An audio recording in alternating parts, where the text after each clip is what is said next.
you. There we go. That was great. Thanks, Jim. Appreciate it. Thank you.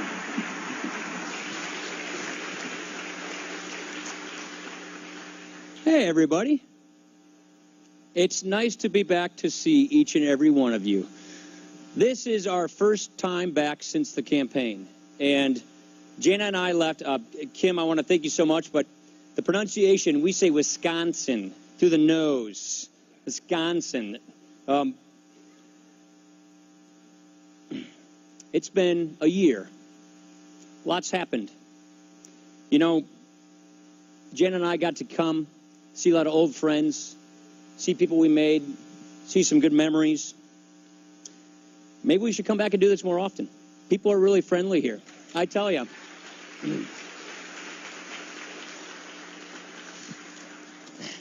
I got this invite for this event in the mail, and I thought the mustache thing was pretty interesting. At first, I thought it was an invite from Dr. Phil. But seeing that this is Terry's birthday, I wanted to bring something from Wisconsin that I thought was appropriate.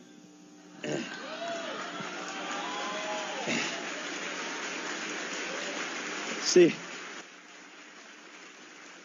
a little slice of Wisconsin with some Brandstad on top. All right? Now, the Packers are pretty popular here in Iowa, correct? All right?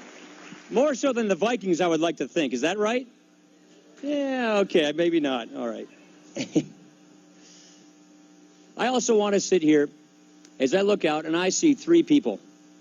I want to talk about Terry Brandstad a little bit more. But I see a guy who's been a workhorse where I work in Congress. And I see Tom Latham, who has been working hard. He's one of those guys who is in there fighting every day for the conservative common principles that we share between us, Wisconsin, and Iowa. And I want to thank Tom Latham for what he does in Congress. Send him back. This man works hard. He's one of the hardest working guys we have.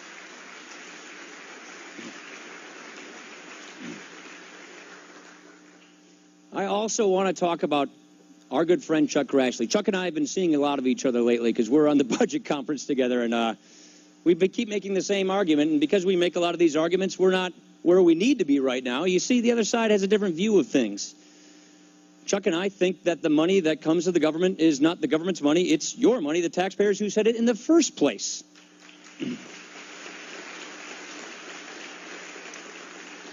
And I want to thank Chuck for all he's done.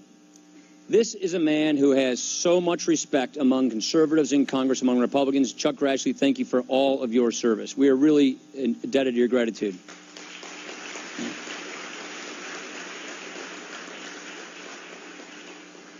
You know, some people say that presidential campaigns are rough on families, that they're really tough. You know, some people say that presidential campaigns are rough on families, that they're really tough, they're ringers.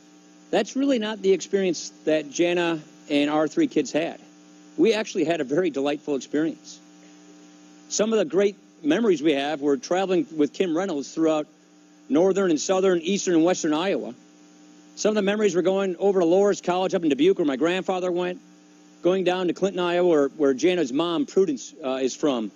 We even went into the house that Jana learned to walk on in Clinton, and they had in the kitchen, in pencil, the little height notations where Jana and her three sisters, as they grew up, the homeowners kept that there. Is that not good Iowa cultural values or what?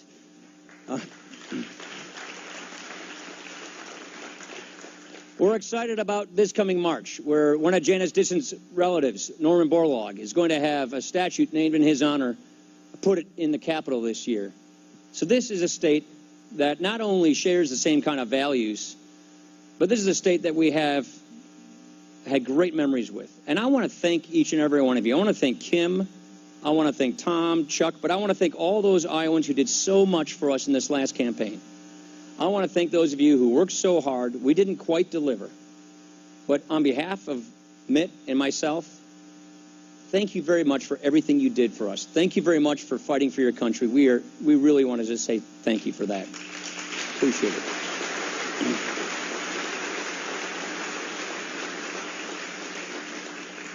Now, we're not here simply to celebrate your governor's birthday.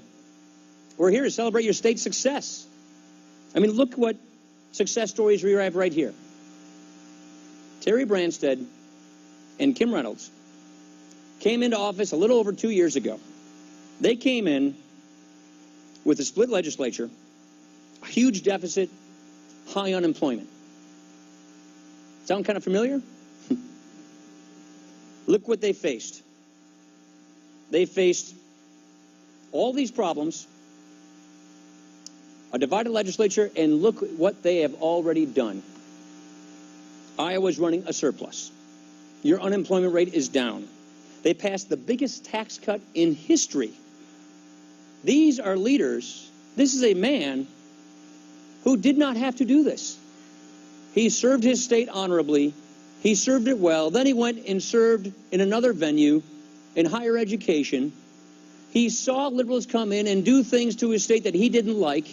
So what did he do? He stood back up and went back at it to fix his state, and he has done that, and that is an example that is wonderful that people in Washington could learn from.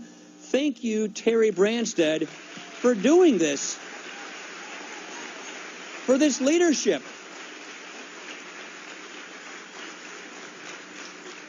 Thank you for putting the uniform on again and getting back in the game and scoring some touchdowns. By the way, did you see the Wisconsin-Indiana game today? He put principle ahead of pride. He's putting prudence ahead of pride. He's putting our principles in practice. You know what? People in Washington could use a few pointers. They could learn a lot. I don't know if you've noticed this, but Obamacare's had a few hiccups lately. Don't you remember, though, we were told that we had to pass this bill in order to find out what was in it? Well, here we are.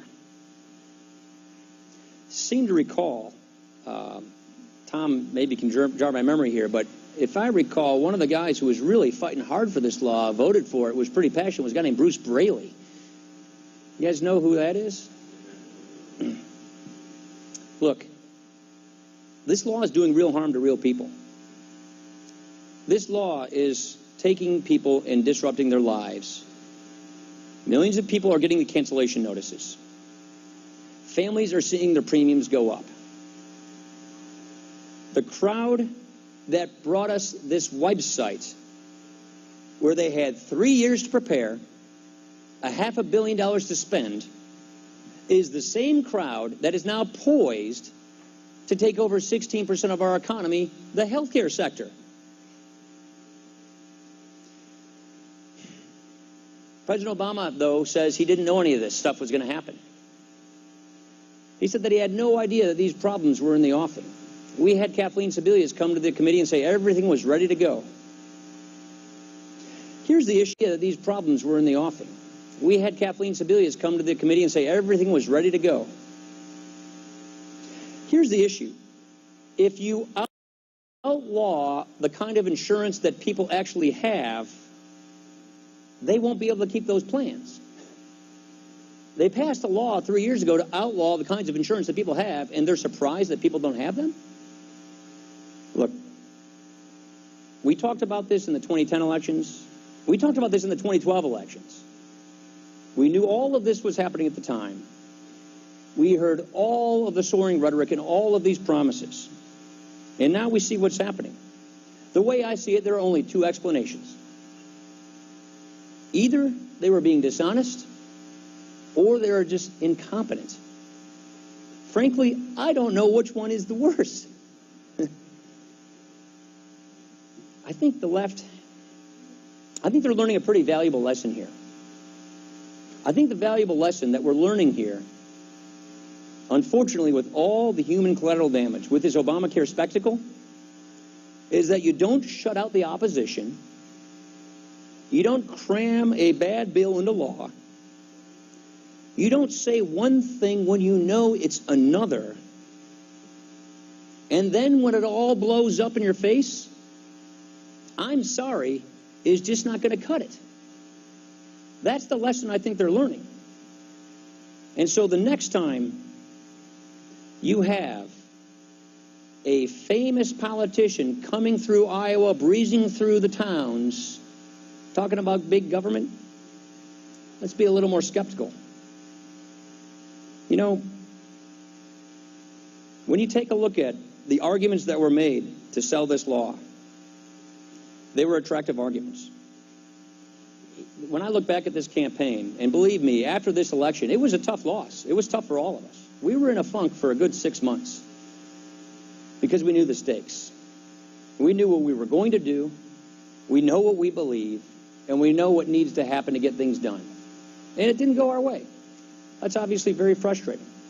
As I look back at the campaign, I think one of the problems that Mitt and I had was we were arguing against big government in theory. You see, President Obama passed his program in the first 2 years of his presidency, when Nancy Pelosi and Harry Reid were in charge of the place. And those programs didn't take effect until this year, until 2013, until after the 2012 election. Things like Dodd-Frank and, of course, Obamacare. And so we had to campaign against big government in theory, the rhetoric, the promises, the empty promises. If you like what you want, you can keep it. Here's the difference now. We've got big government in practice. And what we are realizing is that the results are nothing close to the rhetoric that was used to sell them. What we're realizing is that this is not all that what it was cracked up to be. You know, I wonder if people who know now what they know would rehire these people again. What do you think?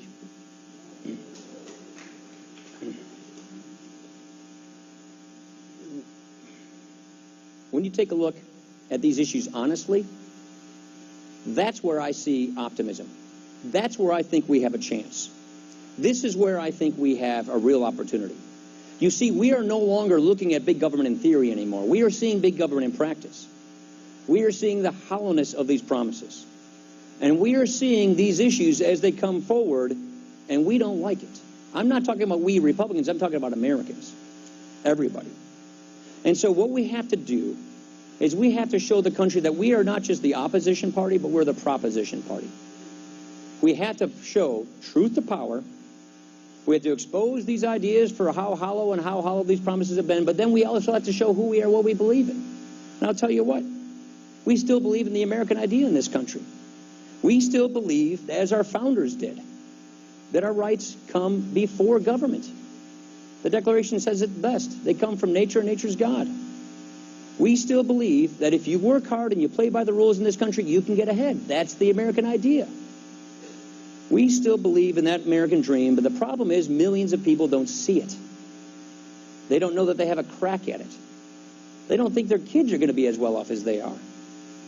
And so I think we understand something that the left doesn't understand, that the people who are really focused on selling big government understand. And what we understand is that the American people don't just want comfort. They want dignity. They want the dignity of being a self-governing people. They just want comfort. They want dignity. They want the dignity of being a self-governing people. Obamacare is just the opposite. I remember in all these debates, Chuck Grassley can say the same thing. We were in all these meetings and all these debates, and they kept saying health care is a right. It's a new government-granted right. Here's the problem. If government now is the grantor of our rights, then government gets to decide how we exercise that right, where we get that right, who, from where, under what circumstances we get that right. And that's what we're learning under this health care law. And we're seeing choices go down. We're seeing prices go up. And we haven't even begun to see all the things that are going to happen to the hospitals and the providers.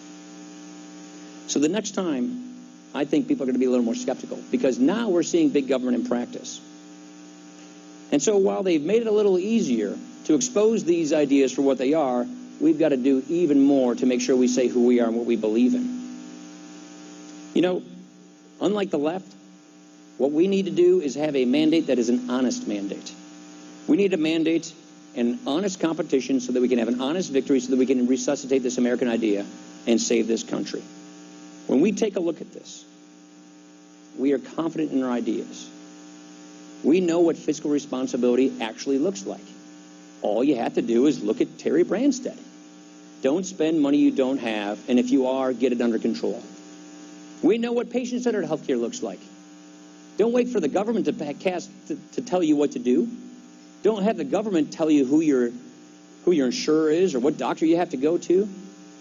That should be you making that decision. We want all those healthcare providers, whether it's doctors or hospitals or insurance companies, competing against each other for our business, not for government's favoritism. We know what real tax reform looks like. Stop picking winners and losers in Washington. Lower our tax rates for families and businesses so we can keep more of what we earn. You know, the way it works these days,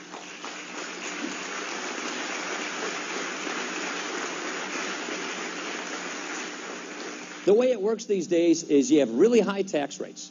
9 out of 10 businesses in Iowa and 9 out of 10 businesses in Wisconsin pay their taxes as individuals, as people. Like all those businesses with 50 to 75 people at our industrial parks. Top tax rate now because of Obamacare and the other Obama taxes, 44.6%. You know what it is in Canada on businesses? It's 15%. 25% in China, going to 20% in England. And so what we have is this tax code where our tax rates are really high, and then if you send your money to Washington but do some things we in Washington approve of, then we'll let you keep some of it back. I got a better idea. Keep it in the first place. You decide what you do with it because it is your money. That's what real tax reform looks like. Those are the kinds of things that we have to propose and show. We also know what a real war on poverty looks like, because it doesn't look like the one that's been waged for the last 49 years. Next year is the 50th anniversary of the war on poverty. $15 trillion spent at the federal level, and the highest poverty rates in a generation with 46 million people in poverty. Washington has gummed up the works. It's made it harder for people to get ahead, and the idea of upward mobility, of equality of opportunity, is slipping farther and farther away from people who haven't seen it for generations. We can do better than that. We can restore America as the party of equal opportunity to show how these ideas prevail. We've had big government in theory. A lot of people voted for that. We have it in practice. It doesn't work. One of my favorite economists is a guy named Friedrich Hayek. It's a fatal conceit, to borrow his words. We've got these incredible examples. Look at what Terry Brandstad has done here. If we follow these examples, if we highlight our ideas, we're going to do this. This is why I'm optimistic. This is why ultimately I really feel like we are going to turn things around in this state and this country, because we now know what it's going to take. It's going to take people of courage, people of conviction, people like Terry Brandstad. It's going to take you. Can you keep sending people like Tom Lathan and Chuck Grassley? And by the way, give Chuck somebody else. Then the guy who voted for Obamacare.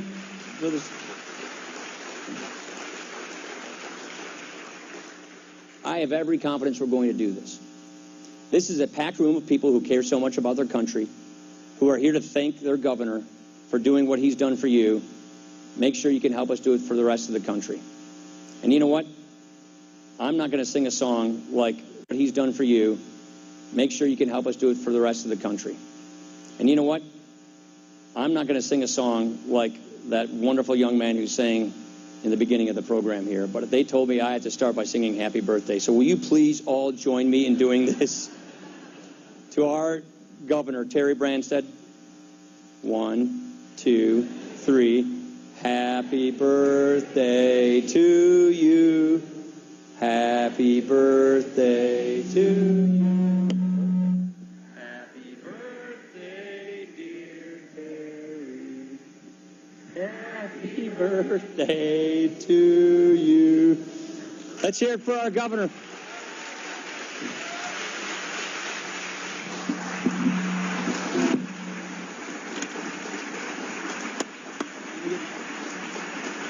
This is awesome. Okay. Hey, well, thank you very let me hold this up, all right?